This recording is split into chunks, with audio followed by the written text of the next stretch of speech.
P53, nuestra proteína inhibidora de tumores, un gen tumor supresor, ¿sí? Entonces, ¿qué pasa? En G1, acuérdense que la célula crece, duplica sus organelos y prepara todo para la división celular. Hay un bloqueador que es P27. Si todo sale bien, pasamos de ese punto de restricción al punto de control, en donde se activa la proteína que permite el paso a la fase S. Vean que quien está regulando todo esto es P53. Si las condiciones son adecuadas, pues podemos permitir el paso a los siguientes niveles. Si P53 no encuentra una función adecuada, entonces inducimos la muerte celular. Bien, entramos ya de lleno a la última etapa, que es la fase de mitosis, en donde ya el factor promotor de la mitosis pues ya funcionó, ya activó este sistema, ¿sí? Y entonces, al llegar a la metafase, el factor promotor de la mitosis ya no es necesaria su función, y entonces hay que degradarlo. Para degradarlo, entonces tenemos un último punto de control: destruir nuestra proteína reguladora. Y entonces tenemos otro guardián, ¿sí? Nuestro tercer punto de control también tiene su guardián. ¿Y qué es lo que sucede? Bien, están todos los cromosomas alineados, porque ya tenemos la metafase de la división celular. Todos los cinetocoros están unidos a la unidad formadora de microtúbulos. Está intacto el DNA, y entonces, si todas estas condiciones son adecuadas, pasaremos entonces a destruir con una serie de proteínas, a degradar el factor promotor de la mitosis. ¿Cómo se degrada este complejo promotor de la mitosis? Bueno, se activan varias proteínas y el resultado final es la producción de una proteína que pone ubiquitinas. Y como ustedes ya saben, las ubiquitinas permiten la degradación de todas las proteínas. Esta proteína que pone ubiquitinas la vamos a conocer como el CDC20 o el APC, ¿sí? El complejo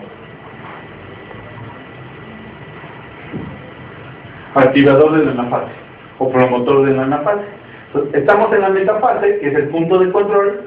Revisamos que todas las condiciones sean adecuadas, y para poder pasar a la anafase tengo que destruir el factor promotor de la mitosis.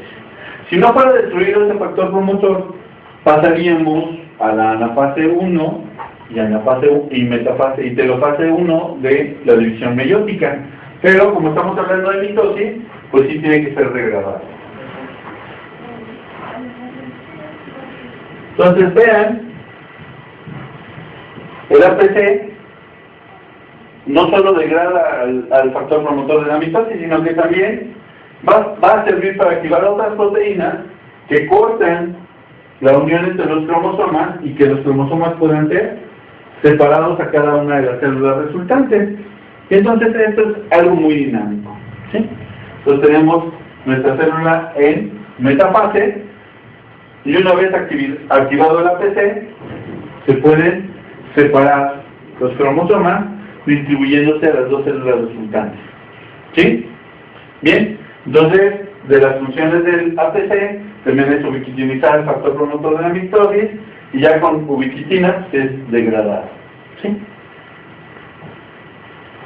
Libera las segurinas, que son proteínas que mantienen a las células que van a cortar las proteínas que unen a los cromosomas, ¿sí?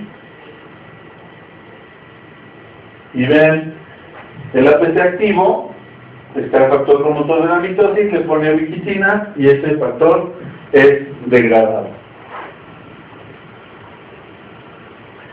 Si nosotros no le pusiéramos las ubiquitinas, el protesoma no podría destruirlo. Entonces tenemos que asegurar que el factor promotor, ya una vez pasada la metafase, sea degradado para tener solo una división celular por cada uno de nuestros ciclos, ¿sí? Bien, esta imagen, al final, lo que nos muestra es cuáles son las proteínas que están involucradas, ¿sí? Cuáles son las proteínas sinasas que modifican o son reguladoras, cuáles son las proteínas inhibidoras, las ubiquitinas, las ligasas y sus activadores, y las proteínas o los genes reguladores de otros genes. Las más importantes es la E2F, que es la que induce la formación de las nuevas sinapsas, y evidentemente P53, que es el gen tumor supresor. ¿Sí? Bien, entonces, ¿cuántos puntos de control finalmente tiene nuestro ciclo celular? Pues tenemos dos en la interfase, uno en G1 y otro en G2, y un último punto en la fase M. ¿Sí? Entonces tenemos uno en G1 para entrar a S, tenemos uno en G2 para entrar a M, y uno en la fase M para salir de la fase M y que no haya ningún problema de la división celular. ¿Sí? ¿Qué es lo que se verifica en cada uno de estos puntos? Bueno, que si el DNA está en condiciones de duplicarse, que si el DNA fue duplicado adecuadamente, y si el DNA se va a distribuir de manera adecuada. ¿Sí? Bien, entonces, para evitar doble duplicación del DNA, acuérdense que aquí no hay punto de control, pero tenemos una proteína que regula o impide que se lo ORC, que impide que se duplique el DNA de manera inadecuada. ¿Sí? Ciclo celular, ustedes lo vieron en biología del desarrollo, fue mucho más complejo para biología del desarrollo. Aquí nada más vemos los aspectos generales, los 3 puntos de control, recordamos toda esta maquinaria, y es lo que a nosotros nos interesa, reconocer o recordar que había los puntos de control. ¿Sí? Pasemos al siguiente aspecto, que es el cariotipo humano, y cuáles son los mecanismos de alteración en los cromosomas. ¿Sí? Bien, lo más importante, ustedes como médicos generales que van a hacer al final de su preparación, antes de que escojan o no hacer una especialidad, es a quién voy a mandarle a hacer un estudio de cromosomas, ¿no? En base a qué voy a decidir a quién le voy a hacer un estudio, a quién no. ¿Sí? Bien. ¿A qué personas? Pues primero las personas a las que yo esté sospechando un síndrome cromosómico, ¿no? Que sean pacientes que yo vea y que diga, no, pues este paciente tiene una alteración en sus cromosomas, porque tiene las características clínicas que yo recuerdo de esos pacientes. ¿Sí?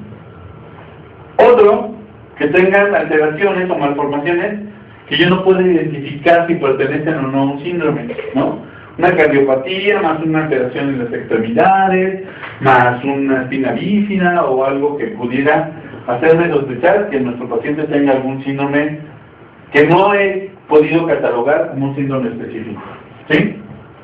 Un paciente cuyos genitales no sean muy definidos, que yo no puedo definir a qué sexo pertenece ese paciente, si es niño o es niña. ¿Sí? Porque está en una etapa muy primitiva del desarrollo de los genitales. A personas que tengan un retraso mental o un desarrollo psicomotor retrasado, pero que también tengan malformaciones, ¿sí? Y que no tengan antecedentes perinatales, por ejemplo, una asfixia perinatal y retraso mental, pues no es una condición para que yo solicite un cariotipo, sino que no tuvo asfixia, pero tiene retraso mental y aparte tiene malformaciones, pues es alguien a quien debo de estudiar sus cromosomas. ¿Sí? Si yo ya tengo el antecedente en una familia de alguien con una alteración cromosómica, pues al resto de los embarazos o al resto de los familiares también debo de estudiarles a ver si ellos no tienen alguna alteración. ¿Sí? De manera ideal, y esto viene en los libros, pero a veces no sucede así en la vida real. Cuando nosotros tenemos pacientes que nacen muertos o que fueron óbitos o que fueron abortos, deberíamos de estudiar cada uno de esos cromosomas de esos pacientes que son abortados o que bien nacen muertos. ¿Sí? Mujeres que tengan amenorrea, talla baja, ¿sí? Evidentemente una amenorrea primaria. Recuerden que amenorrea primaria es que nunca jamás han presentado una sola menstruación, ¿sí? Si presentan una menstruación y luego tienen una amenorrea prolongada, esa sería una amenorrea secundaria y hay que ver si es patológica o fisiológica o a causa de qué es, ¿sí? Pero cuando es una amenorrea primaria, es mujer y tiene una talla baja, ¿sí? Pues podemos pensar en un síndrome de Turner, por ejemplo, y entonces hay que estudiar a esta paciente. Pacientes masculinos que tengan alteraciones en el tamaño de los genitales, talla alta muy desproporcionada, o que tengan ginecomastia o antecedente de cáncer de mama, ¿sí? Son pacientes que tenemos que estudiar.